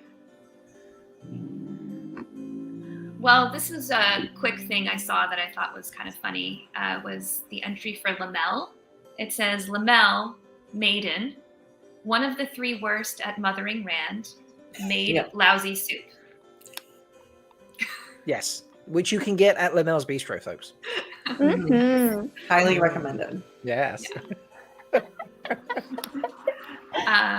right, I'm going to keep But the scrolling through. implication that she made lousy soup implied that potentially there were maidens that did not make lousy soup. Because I feel like that was a universally known fact that all maidens made terrible soup.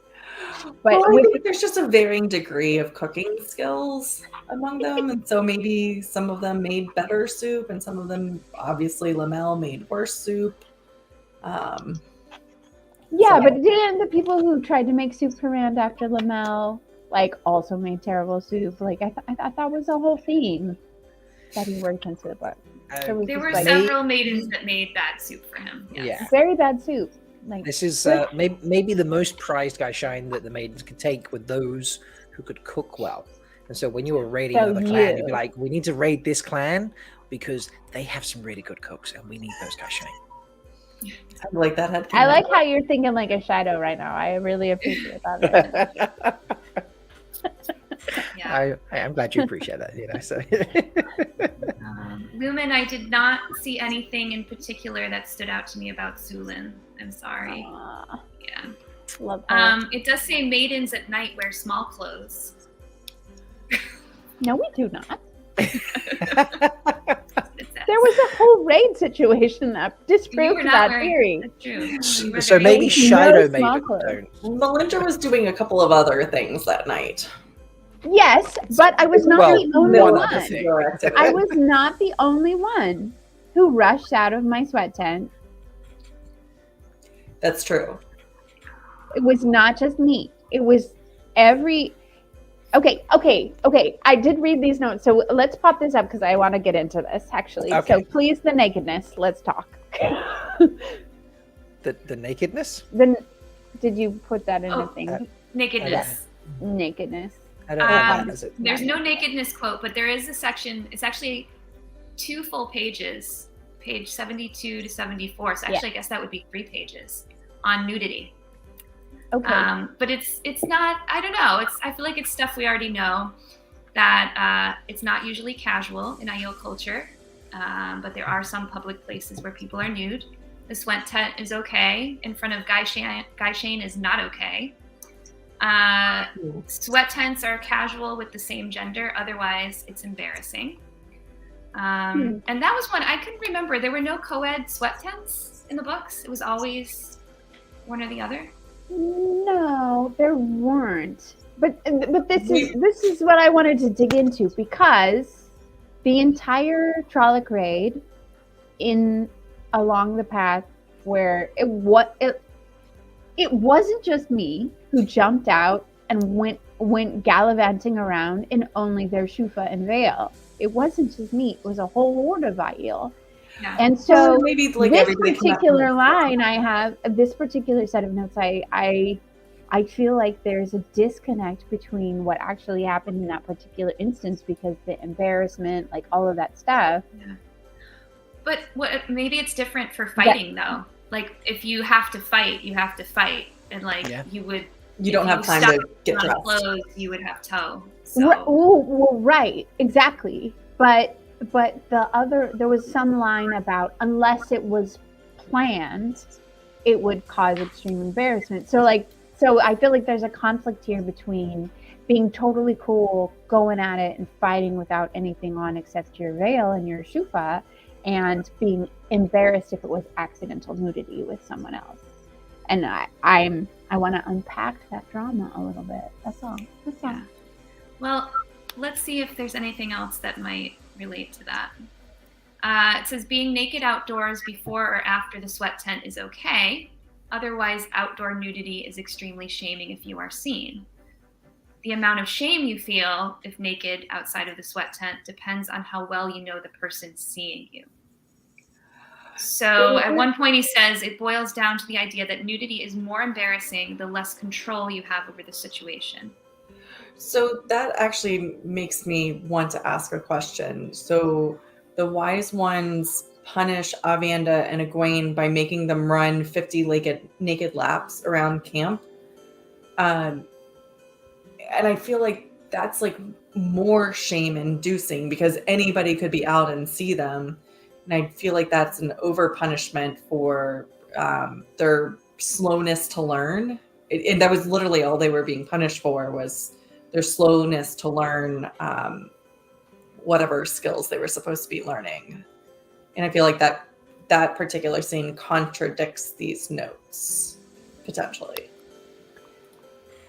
But again, no, I think that actually validates the notes, because You think it is? Like they're because if they were told to go into a situation where they had no control over who saw them nude or not, then that would increase the embarrassment, right? But I mean, wise ones don't really do things to their apprentices to deliberately embarrass them. They give you burdensome tasks, annoying tasks, like running 50 laps before you have to go to bed. But the nakedness part, I feel like, especially with the notes, just kind of a unnecessary thing to add. I think a wise one would task someone who was particularly rigid about Jiito with something that would push their bounds of propriety to help them stretch and be able to see the gray areas of where all of that lies, because that is what wise ones deal with all the time. They deal with the gray areas in the rules of their society. So being tasked with going out and running around naked when you, like Avienda, and maybe also Egwene, but it would create a situation where you would have to be dealing with, like, you're meeting your tote, the wise ones, by doing this task that they have assigned you, but at the same time that you're not in control of the situation, and you're incurring tow, like all of that wrapped up into it. It seems very wise one to me, to be able to like force someone into a situation where nothing is clear, and see how they deal with it. I think it is also important to remember that these are the notes. They're not necessarily canon. They're not necessarily what made it into the books. Yeah. This is like, ideas that Robert Jordan wrote down. I was like, some of it makes it, some of it doesn't, some of it I change, some of it I throw away. Good point. So I put Pavara's comment up there a minute ago because she's actually 100% right, at least in the notes. The notes mention that if you were interested in somebody, if you had a crush on someone, that you would arrange for them to see you naked, either in the sweat tent or on the way to the sweat tent. But the catch is, if the person knows that you arranged it, or maybe your friends arranged it for you, then you have a lot of shame and a lot of tow if they find out. So you have to make sure it looks casual. Accidental. I didn't know you were in here. And that was the whole Avienda comment before she made the gateway, right? Because she said something like, I didn't arrange for this. I didn't plan this. And then she just like lost her mind and ran away. Right? Yeah. Nice. I love it. All of that. It's fun. Yeah. I think that's also, can we circle back to the fact that the innkeepers doesn't think Trollocs are hot? Yeah, so I'm not going to accept that answer because you didn't answer it properly. The question was true or false. So you have to answer true or false. So that's not an answer. All right. You did send me, while we wait for the innkeeper, you did send me a couple more notes on the wise ones and the maidens. We do have a question also from Doyne in the chat too. Oh yeah, Dwayne, I saw that. He asked about Ruidian and the Gen Aiel. Not a lot on the Gen, but I did talk about a quote about Ruidian last night on the Dusty Wheel, where it talked about the barrier between Ruidian and the rest of the world, and then how that had impacted the world of dreams after the barrier went away. Let's see if I can find this here. It should be easy to find it because it's in blue. Oh yeah, Ruidian and Ogier's setting are among the few places that cannot be entered into Maiden-Chiad. This may have changed concerning Ruidian now that the barrier has been destroyed. Ruidian is thriving, growing. All clans except the Shido have people there now. First Ogier may be beginning to rebuild by the end of fires. So that's the one quote I pulled about Ruidian because I thought it was interesting. That's awesome. Also, there's no Shido there. No. Also, people run naked to Ruidian. So again, conflict with the notes versus what happened in the book. Mm-hmm. True. Because you get all naked and then you run, and everybody who's standing on that giant mountain can see you all the way down into the valley. So Well, I wonder if this Checking is out your one butt of those- rock. Yeah, right. Well, I wonder if this is There you one of those situations where people know what's about to happen, so they just deliberately avert their eyes, so there's just no situation that exists. But I Who think he knows? would have. I think he would have said something about that if everyone was just like turning their back and not watching. I think And maybe he it's would just one have of those called that out. weird, subtle Aiel rule if we move that forward to some sort of headcanon. But like the wise ones cover their heads and turn around. So I don't know. I mean, I've got to think about this a lot. that's how. Yeah, I'm just saying. There's a reason that I saw Matt's butt. Yeah. But Matt didn't go naked to Ruido. Nope. Nor Yeah. did Rand. Yeah, they didn't have to, but Moraine did Yeah. because Because double standards. boob man. Double standards, Because yeah. boob man. We So- know. All right, so wise ones or maidens for the notes? What do you want, ladies? Wise ones. What? Yeah, Wise I was ones. going to vote for that too. Okay. Since we were on the Ruidian train and Yep. they're going to the glass columns. Let's hear it. So this one I pulled.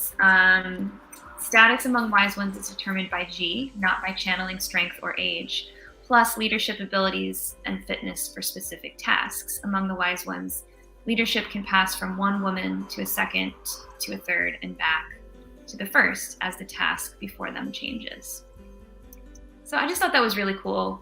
And actually, I'm going to get sappy for a minute. It kind of made me think of all of us and how we all have the things that we bring to the table and how we have our strengths and we pass leadership when it's important for that person to take leadership.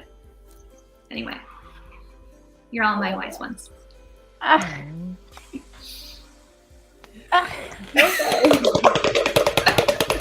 Ramen rattle for review. You're amazing. Do we need a cleanser for that? No. Don't Not step yet, off. not yet. Don't step off this because I love this. I love this quote. And I actually read it a little bit before we met tonight because what I thought was really hilarious is everyone who commented on like wise one leadership was utterly baffled about how wise ones decided who was in charge. And this is like incredibly obvious, like the most logical way to decide whether someone was in charge of something or not. And I just love the contrast between a note that says, here's this very logical way that people decide how things go, and then everyone being in the books being like, well, I don't know how they decide who's in charge. Yeah. Yeah. Yep. I just, It's literally just like, you are the best for this, so you're going to do this. like, why is that hard? I was really entertained by that quote, for sure. Yeah. I still am, obviously. It's a great quote. And that is exactly how we roll background knowledge. Oh, for sure. In our group. It's like everyone brings something. Mm-hmm. Yeah. And then We Rob also- forces us to not be quite so chaotic most of the time. Yeah, I tried That's a what little he bit.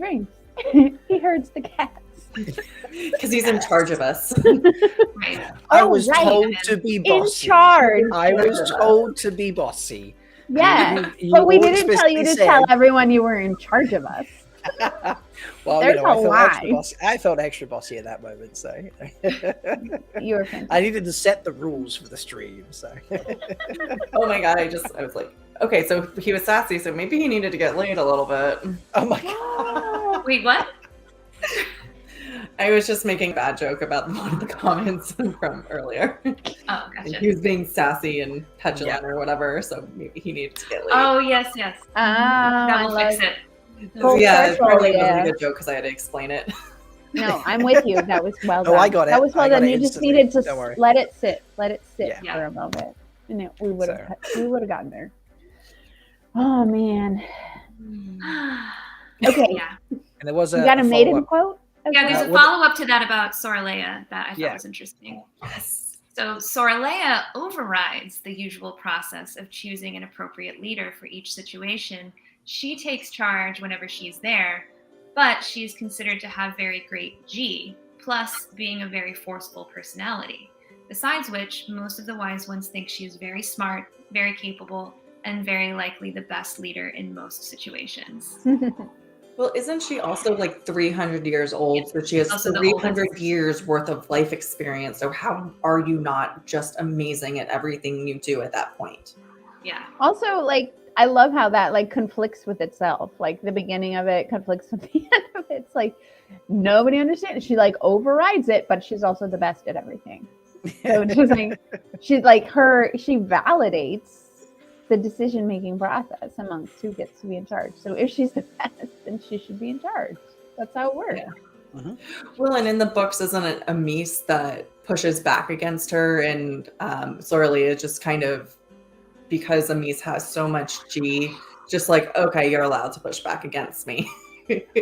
It was the whole conversation about on the way to Dumai's Wells about whether or not the wise ones were going to be involved in the battle directly, Mhm. and whether or not they were going to use the one power as a weapon to fight against other Aiel, which is, and there were two because this was all from parents' perspective, there were two factions trying to figure out what they were going to do, whether they were going to fight or whether they were going to hold back like they traditionally do, and that was the conflict between those two. Oh yeah, didn't they like go off and have tea and were like Mhm. yelling at each other, and then they came back and were of one mind, and he's like, I don't know what the hell just happened. Yeah, exactly. That's what happened.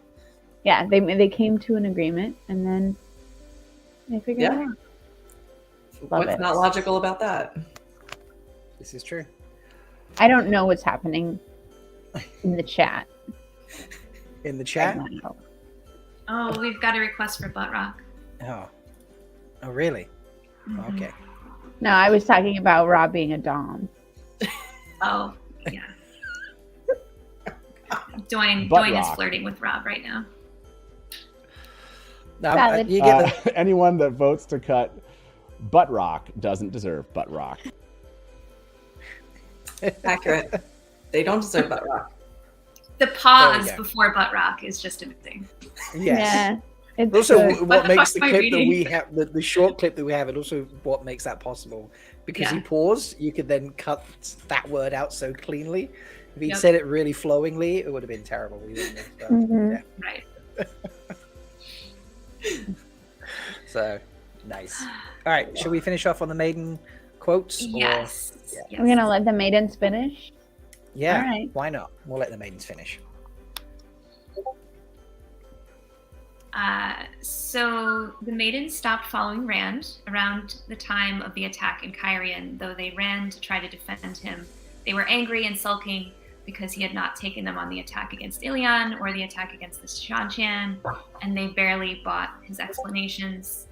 They would be worried at his disappearance, worried that he had been killed. I think there was more to this one too, wasn't Yeah, there? there is. Yeah, there's a Okay. second page. Oh, yeah, okay. Yeah, this is the part I like. When they find out he isn't dead, they'll be furious with him. It isn't quite the same as keeping them out of battle, but clearly he is in danger and he has excluded them. Remember that Somarin and some others beat him up. I'm gonna let the maidens take this one first. Yep. Note to self. Don't piss Wow. off the maidens. They will beat you up. Yes. You know, I feel like to take a step back, I feel like in this situation, all of the good parts about the Aiel kind of take a back seat to Robert Jordan's kind of interest in the interpersonal, like brother-sister relationship between the maidens and Rand, in a kind of like the traditional like goading each other thing. Because I don't think that Sulin would have incurred so much tow by not actually, protecting him. Like, she would have been mad about it, but she still would have done her duty, right?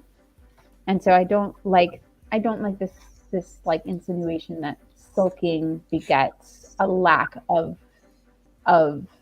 adherence to your honor. Yeah. Yeah. I think that's just probably a poor word right there. Sulking. I didn't like that. Yeah. They weren't agreed. sulking. But I mean, Well, maybe regardless to of the Rand's point of view, maybe. But Sure. Yeah. But regardless of the word choice, he's saying that they are shirking their duty. That's what he's saying in this line. But because Rand shirked their duty to him, or his duty to them. Yeah, but that's what I'm saying. I don't. From the Aiel perspective, you'd incur so much tow by failing in your duty. It's your duty. It's your duty to guard the Kara card. It's not his duty to like behave appropriately to you. Like whether or not he is doing he's earning G and he's doing his thing doesn't influence whether you like your responsibilities, basically. And so that's where I feel like there's this little. I feel like I get really angry if people block me from doing something I really want to do. So like if they have this drive to guard him and that's what that's their duty and they really want to do that and he's pushing them away at every turn, he's like finding ways to run away from them, escape from them, protect them, even though they don't need to be protected. I feel like I'd be pretty upset about that. I'd still try to do it, but Exactly. That's the thing, is they'd still try to do it. They wouldn't sulk and not do. right. They wouldn't not do it. I mean, that's why that confrontation with all of them and Sulin and the breaking of the spears and all of that was perfect. Like, that was exactly what they would have done. It would have, they confronted them and actively addressed the problem as opposed to shirking their duties. And yeah. Well, but also let's remember, like, they didn't necessarily volunteer for this. He named them, like, the maidens carry my honor. So he's the one that gave them the honor. They were fulfilling the honor that he gave him.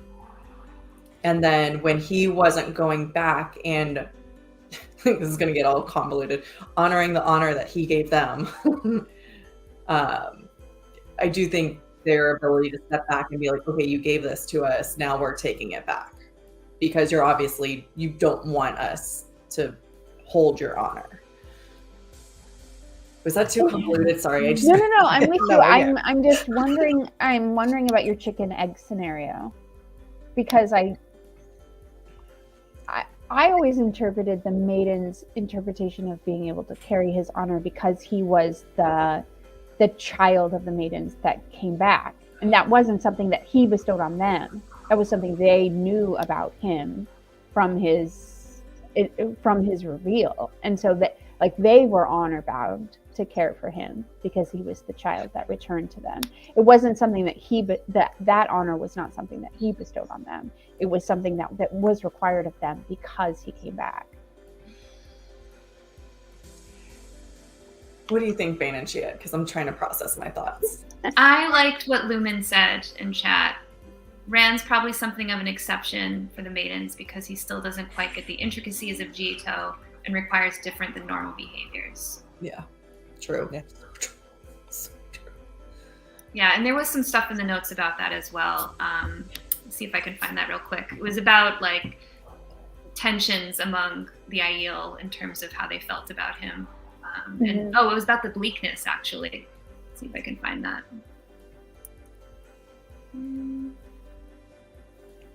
Go hunting through. This has been an amazing show. I can't believe we've been able to do this. Okay. So. So the bleakness, it talks about what it is, describes it, and it says, the sources of the bleakness are manifold. There is the fact that the Karakarn really is a Wetlander. He may be of their blood, but he knows only what he has been taught of Aiel customs. There's the secret revealed to them by Rand at Alcair Dal of their origins in the Age of Legends. The fear that perhaps their warlike ways are in themselves another betrayal of the Aes Sedai, and inability to accept those origins. The fear that Rand has somehow had an Aes Sedai leash fastened to his neck, added to the new view of Aes Sedai manifesting itself, has created a new source to feed the bleakness.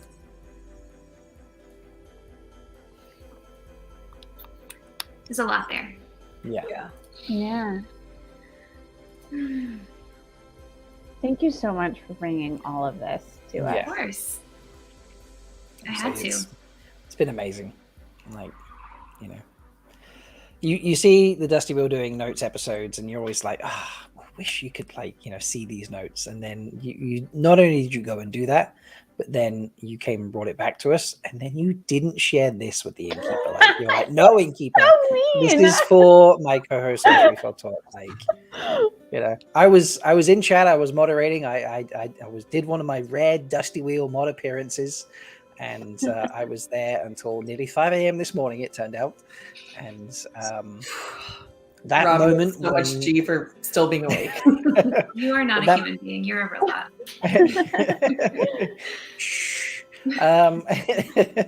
No, when you turned around, I was like, I'm saving that for tomorrow. Like, I don't know about everybody else, but I was just like, oh my God, you're amazing.